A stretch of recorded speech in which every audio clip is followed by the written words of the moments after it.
ঠিকই তো বলছে ডিঙ্কা, থাকবে কেন? ও যে কথাগুলো বলছে একদম ঠিক বলছে। আচ্ছা তুমি আমাকে বলো না, এতটুকু ছেলে যেটা পারছে তুমি পারছো না কেন? তোমার কি মনে হয় ওর বুকের ভিতরে কষ্ট নেই? কষ্ট আছে, কিন্তু ওটাকে অতিক্রম করতে পেরেছে ও। তোমাকেও সেটাই করতে হবে। I am so proud of Dinka. Dinka কিন্তু আস্তে আস্তে নিজে পায়ে দাঁড়াচ্ছে। সেই দিনের ডিঙ্কা আর আজকের ডিঙ্কার মধ্যে অনেকটা পার্থক্য বলি। ও যেটা পারছে তুমি পারছো না কেন? সত্যি আমি ভাবি মানুষের কপাল, বেড়াতে এলাম তাও এক জায়গায়, আর উঠবি তো ওটা একই হোটেলে, কেন আর জায়গা ছিল না কোথাও? মিঠু, তোমাকে বুঝতে হবে এখানে থাকার খুব একটা অপশন নেই, খুব কম অপশন আছে। আমি শুধু একটা কথা ভেবে অবাক হয়ে যাচ্ছি, নিজের পেটের সন্তান মায়ের সঙ্গে এভাবে কি করে বেইমানি করতে পারে? তা হ্যাঁ গো বৌদি, তোমার দিঠি কি ওই মেয়ে ছেলেটার সঙ্গে খুব ভালো আছে? মিঠুদি, কি বলছোটা কি? কাউকে মেয়ে ছেলে বলতে নেই। চুপ করো তো বৌদি, আমি না তোমাদের মতো অত নেকাপড়া জানি না, তাই অত ভদ্রতা সভ্যতা আমার নেই। মামি, মামি আমাকে একটা গান শোনাবে গো?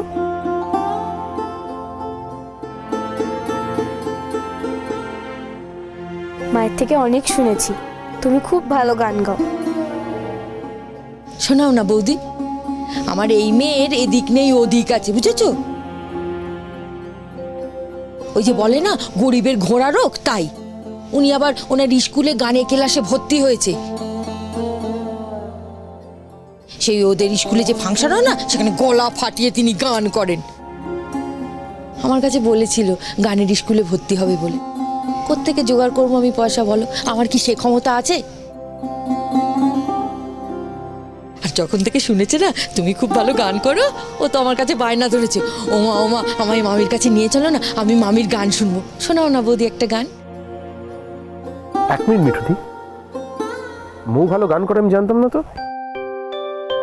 কিরে বলিসনি তো কখনো? গা, শোনা একটা গান। ধ্যাৎ, কি যে বলো না, আমি আবার গাইতে পারি নাকি? ও মা, তুমি কোনোদিন শুনেছো আমাকে গান গাইতে? ও মা, শুনবো না কেন? ওই যে বৌদি আমাদের পাড়ায় শিবরাত্রিতে সারা রাত ধরে ফাংশন হয়, ওই সেখানে ও গান গেয়েছে, আমি শুনেছি ওর গান। আরে সে তো বাবলু কাকা বলেছিল বলে গেছিল। বাবলু কাকা বলুক আর যেই বলুক, তুমি তো ওই মাইকের সামনে গান করেছো। এমনিতে তো স্কুলে একবারে গলা ফাটিয়ে গান করো, এখানে ডিঙ্কা দাদা এত করে বলছে তোকে গান গাইতে, একটা গান শোনাতে পারছিস না? গান না। আমার ডিঙ্কা দাদা এত ভালো গান গায়, কত ফাংশনে যায় বলো তো, ওর সামনে আমি মোটেই গাইতে পারি। এই একদম পাকা পাকা কথা বলবি না। গান শোনাতে বলেছি, শোনা, শুরু কর।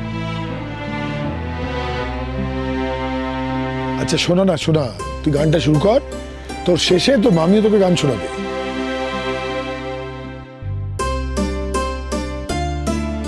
হ্যাঁ কর কর, তুই গান কর। তুই করলে যদি তোর মামি গান গায়।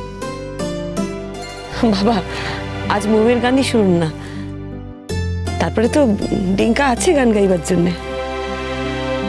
দেখো বৌমা, ডিঙ্কা তো ভালো গান করে, কিন্তু ওই যে হু হু হা হা চিৎকার চেঁচামেচি করে গান করে না, এসব শুনে আমার মনে খুব একটা সুখ হয় না। দাদু ভাই, এটা কিন্তু খুব খারাপ কথা বললে।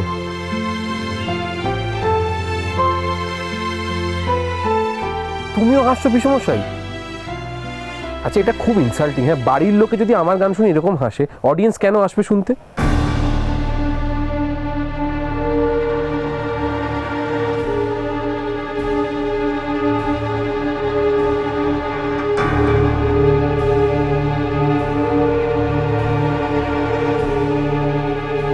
আরে বাবা, আমি এই বুড়ো হাবড়াদের কথা বলছি। তোমাদের মতো ইয়াং ছেলেমেয়েরা তো তোমার গান শুনতে ভালোবাসবে, মধ্যবয়সীরাও ভালোবাসবে, কিন্তু আমরা তো সেই পুরনো গান, বৌমা যে গান করে ওই ধরনের গান শুনতে ভালোবাসি। হ্যাঁ তুমি তাই শোনো। একটা গান গাওয়ার না মুড ক্রিয়েট হয়েছিল এত ভালো ওয়েদারে, কিন্তু আমি আর গাইবো না প্লিজ।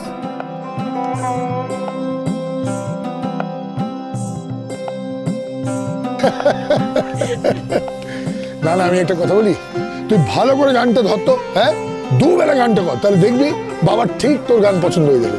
কর এবার, কর তো একটা গান। না প্লিজ, আজকে আমি করবো না। যা ইনসাল্ট করেছে না আমাকে দাদু ভাই, কি আমার প্রেস্টিজ নেই নাকি বলো তো? আজকে তুমি গাও মা, আমি শুনবো ব্যাস। আবার আমি কেন? ওই তো মৌ করবে তো গান। গা। আচ্ছা, আমি গান করার পর তুমি গান গাইবে তো? সে দেখা যাবে, তুই আগে কর তো। ধর।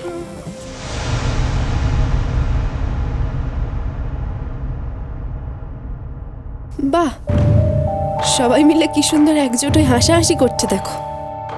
আমার মার তো সত্যি আমার জন্য একটুও খারাপ লাগছে না।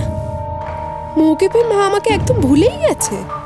তাহলে এতদিন যে আদর আল্লাহ দেখাতো সব মিথ্যে, সব মিথ্যে। না হলে অন্য একটা মেয়েকে পেয়ে নিজের মেয়েকে কেউ ভুলে যেতে পারে? কি এত গল্প হচ্ছে? আড়াল থেকে শুনবো একটু। যদি সবাই আমি দেখে ফেললে মুখ ঘুরিয়ে চলে যাব। এটা একটা রিসর্ট, এখানে সবাই থাকতে পারে, সবাই ঘুরতে পারে, কোনো জায়গা তো কারোর কেনা নয়।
নাচে আলো নাচে ও ভাই আমার প্রাণের কাছে, বাজে আলো বাজে ও ভাই হৃদয় বীণার মাঝে, জাগে আকাশ ছোটে বাতাস হাসে সকল ধরা। আলো আমার আলো তবু আলো ভুবন ভরা, আলো নয়ন ধোঁয়ায় আমার আলো হৃদয় হরা।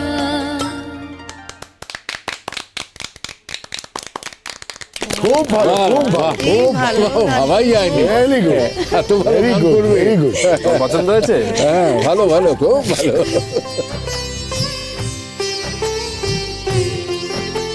বাহ মৌ, তুই তো খুব সুন্দর গান গেয়েছিস। আমি তোকে গান শেখাবো।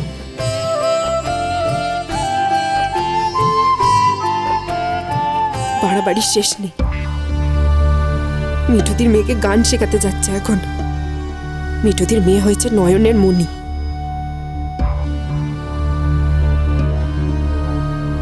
আরে লজ্জা পাওয়ার কি আছে? খুব ভালো গান করিস তুই। আমি যদি আগে জানতাম তুই এত ভালো গান করিস, আমি তোকে আগেই বলতাম। আমাদের বাড়িতে একটা হারমোনিয়াম আছে, পরে পরে ধুলো খাচ্ছে। প্রত্যেকদিন সন্ধেবেলা তুই ওটা নিয়ে বসবি, আমি তোকে গান শেখাবো।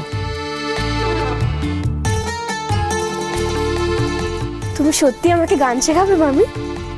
দেখ, আমি তো অত বেশি কিছু জানি না, তবে আমি যেটুকুনি জানি সেটুকুনি নিশ্চয়ই তোকে শেখাবো। না পিসমশাই, স্বীকার করতে হবে, মৌ কিন্তু মোটামুটি গানটা ভালোই গায়। তবে একটা কথা কি বলতো, এই রবীন্দ্রসঙ্গীতটা না বেশিরভাগ লোকে আমি দেখেছি টেনে টেনে কিরম একটা ভাবে গায়, মানে ওইটা না আমার ঠিক পছন্দ নয়। তবে স্বীকার করতে হবে, তোর গলায় কিন্তু সুর আছে। বৌদি, তোমার ছেলে কি বলছে? তার মানে প্লেনলি বোঝানোর চেষ্টা করলো ওর রবীন্দ্রসঙ্গীত ভালো লাগে না। না না পিসমশাই, আমি একবারও সেটা বলিনি। মানে দেখো, গান মানে তো শুধু সুর আর তাল নয়, এটা তো ফিল করার ব্যাপার। বেশিরভাগ লোক কিন্তু রবীন্দ্রসঙ্গীতের প্যাটার্নে গায়, আমার সেটা ভালো লাগে না, মানে আমার ধৈর্য হারিয়ে যায়। কিন্তু অদ্ভুতভাবে মা যখন গানগুলো গায়, আমি গানগুলো ফিল করতে পারি, আমার খুব ভালো লাগে। এই মৌ, তুই তো গান করলি, এবার তোর মামির গান শোন। ও বাবা মিঠুদি, আবার কেন? কি দরকার? এই তো সবাই মিলে গল্প করছি, হাসাহাসি করছি, এটাই তো ভালো। গানটা এখন বাদ দাও। কেন বাদ দেবো? গাও না বৌদি একটা, এরম কেন করছো? তোর বাবা, এটা একটা পাবলিক প্লেস, কত লোক ঘোরাঘুরি করছে এখানে, এর মাঝখানে আমি কেন আবার? থাক না এখন গানটা। ঘোরাঘুরি করুক না, তুমি একটা গান করো না। ও মামি, তুমি একটা গান গাও না। সবাই তো নিজেদের মতো ঘুরছে, কেউ কিচ্ছু বলবে না, একটা গান গাও। না না, বলতেও পারে, ভিড় জমা হয়ে যেতে পারে, বন্ধ হয়ে যেতে পারে। আচ্ছা, তুমি আমার সঙ্গে ঠাট্টা করছো না? কেন ঠাট্টা করবো?